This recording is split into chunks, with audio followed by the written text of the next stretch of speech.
এটাই 1 কেজি হয়ে গেছে। হ্যাঁ ভেতরে আরো আছে মিষ্টি কুমড়া দর্শক।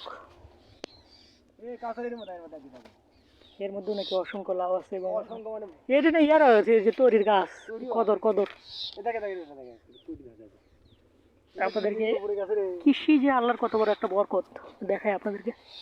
একটা এই যে দেখেন মিষ্টি লাউ, ওখানে একটা, তারপরে ওই দুটি একটা, ওই যে ওখানে একটা দেখতে ওই দুটি একটা, এই যে একটা লাউ আপনাদেরকে দেখায়। এইখানে জানাচ্ছি 15টা লাউ ধরছে। 15টা লাউ ধরছে মিষ্টি কুমড়া। 15টা তাহলে 2-3 কেজি করে হবে, তার বেশি হবে। 3 কেজি 4 কেজি করে হলে দেখেন কতটুকু। কয়টা গাছ লাগানো আছে? একটা গাছে কিন্তু এতটুকু দর্শক। তো কৃষিকে অবহেলা করা কিছু নেই, যে কোনো ফসল লাগান আপনি, আপনি কিন্তু সফলতা পাবেন। আমি নিজেও করে দেখছি। আর উপরে দেখেন আমাদের গাছ, মিষ্টি কুমড়ার গাছে একসাথে।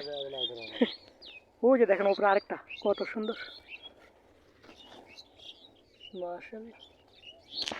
যা দূরে আল্লাহ যেটাই লাগাবো সেটার মধ্যে বরকত।